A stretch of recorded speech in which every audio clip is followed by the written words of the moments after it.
You're a scholar in historical Jesus studies, and you specialize in the evidence surrounding the resurrection of Jesus. What are the facts that scholars, regardless of their theological background, whether they believe in God or not, would agree on most surrounding especially the death and resurrection of Jesus? Well, I would say nearly 100% are going to agree that Jesus died by crucifixion in the first century, either 30 or 33 AD.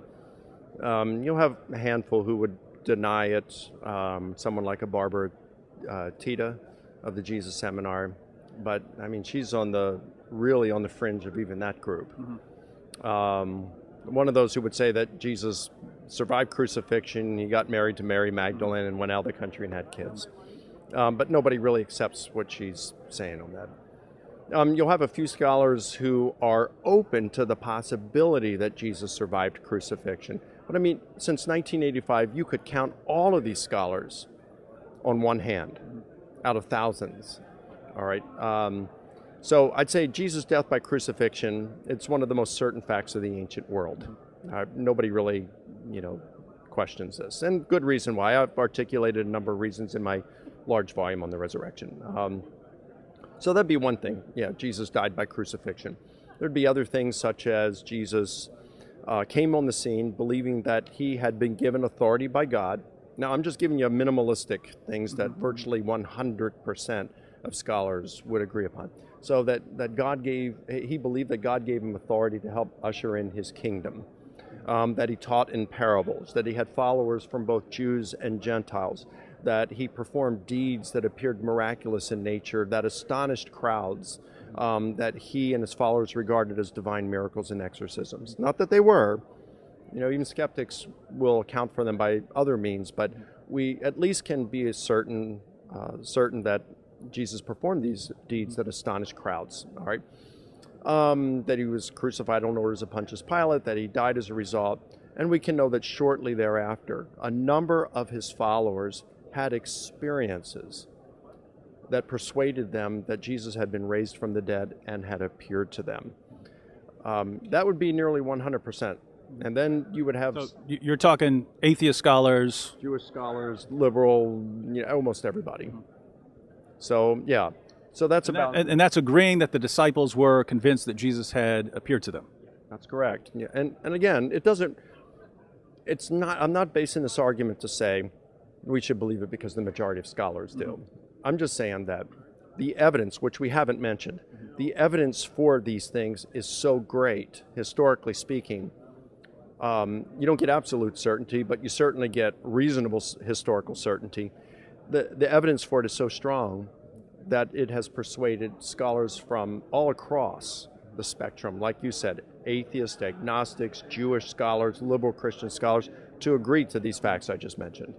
Now, that's interesting because there is one group that can't possibly agree with some of that, given their theological background. I interact a lot with Muslims, and one of the facts you mentioned, Muslims would be happy to grant that Jesus was known as a miracle worker. He's also known as a miracle worker in the Quran. So Christians and Muslims would be happy to agree on that point. But two of the points, that Jesus died on the cross and that he appeared to his followers later, at least that they were convinced, Islam's going to have much more problem with that. Now, on the first point, that Jesus died by crucifixion, Muslims can grant that, yes, all the evidence supports Jesus dying by crucifixion, but it's because Allah disguised someone to make him look like Jesus. And of course, so lots of people thought they saw Jesus die by crucifixion. That's why we have so many sources reporting that this was the belief of the ancient world, that Jesus died by crucifixion. Do you see any problems with that kind of view? Well, I'm coming at it from a historical viewpoint, not one of faith on this. Now, that's not to say I don't have faith. It doesn't matter what your worldview is, you have faith. But we have really, really good historical evidence that Jesus died by crucifixion. The only evidence we have against it really would be the Quran, which was written 600 years after Jesus, and the spurious Gospel of Barnabas, which, because of numerous reasons, it contradicts the Quran. It contains numerous anachronisms in it. It's been shown to be a 14th or 15th century Muslim forgery. I mean, it's the same thing as like what the Gospel of Peter would be to Christians. But this thing even contradicts the Quran, so you can't really trust the Gospel of Barnabas. And again, the Quran was written 600 years after Jesus. That's the only thing that would really tell us that Jesus didn't die by crucifixion, and it's a faith book. So, I mean, that's one major, from the viewpoint of a historian, it's very implausible to believe the Quran on this. But there are theological reasons as well, and the one I give, I call the Islamic catch-22. We can show historically, I could give numerous historical arguments to suggest to us that Jesus indeed predicted his imminent death, imminent violent death, and subsequent resurrection. Now, and an increasing number of scholars, historians of Jesus, are agreeing to this. I mean, the evidence is there. So here's the thing. Muslims and Christians believe Jesus was a great prophet. So since Jesus predicted his imminent death, if Jesus did not die an imminent death, that makes him a false prophet. So therefore the Quran is wrong because it says he's a great prophet. But on the other hand, if Jesus did die an imminent death, well, then the Quran is still wrong because in Surah 4, it says he didn't. Either way, the Quran is mistaken on the matter. And it's just really weird to say all of our historical evidence supports this, but God just tricked everyone into believing that. If you can do that, you could do that with anything, right? You could say, hey, you don't want to believe Columbus ever sailed to the New World? Maybe God tricked everyone into believing that. You could explain anything historically like that. People who believe that Neil Armstrong walking on the moon was a hoax. Well, maybe God did that hoax, right? And then how do you ever disprove it? So really, really confusing. But at least Muslims can say that they have an explanation for Jesus' death by crucifixion. God tricked people into believing it, but there's this additional historical fact that the disciples believed he was appearing to them.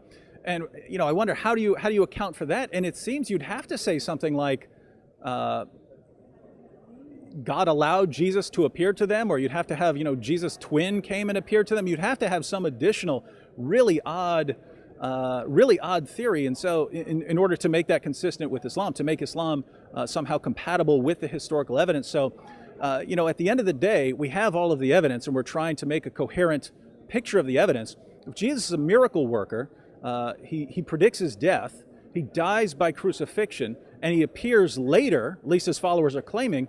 Well, the Christian view really takes all of that into account and does so, as you say, without strain. Whereas Islam, we've got Jesus living the most miraculous life in history, but then God's going to trick people into believing that he died for crucifixion when he really didn't. God took him to paradise, and then God somehow let Jesus appear to his followers to comfort them or something, but then they completely misinterpret it and think that he's the risen Lord. And this is just, how much respect do you have for God if you're using God in this way to explain away evidence that we have? What are your final thoughts on this? Well, as I've heard you say, I think you're absolutely right on it. In that case, given the Islamic view, then that makes God a deceiver. And you can understand why he would deceive, the people who wanted to kill Jesus. But why would he deceive his followers, who the Quran calls Muslims, the original apostles? So why would he allow them to be deceived by God without correcting it, and then become the largest religion in the world and Islam's greatest competitor? It seems that wouldn't be wise of God to do that. And then the Muslim would have to ask himself, well, if he's going to do that in the case of Jesus' disciples, who the Quran calls Muslims, how do present-day Muslims know that God isn't deceiving them? I've heard you say this, and I think that's a legitimate argument. So not only would this make God out to be a deceiver whom Muslims can't trust, it also makes Jesus to be a false prophet and contradicts the Quran. So it's very problematic to say that Jesus didn't die on the cross. And it's just interesting that regardless of how you're going to reject the evidence for Jesus' resurrection, you either end up having to come up with extremely odd theories about mass hallucinations among many people, or you end up with these kind of theological problems of God deceiving and tricking in people. And once you introduce an omnipotent deceiver into your equation, who knows what to believe? And it's no coincidence that Muhammad's closest companion, Abu Bakr, said, if he had one foot in paradise, he would still fear Allah's deception. That's the impact of this kind of theology. All right, well, thank you, Mike, for your input. And again, ladies and gentlemen, this is not me talking. This is a historical Jesus scholar and my Muslim friends out there, you need to rethink your theology.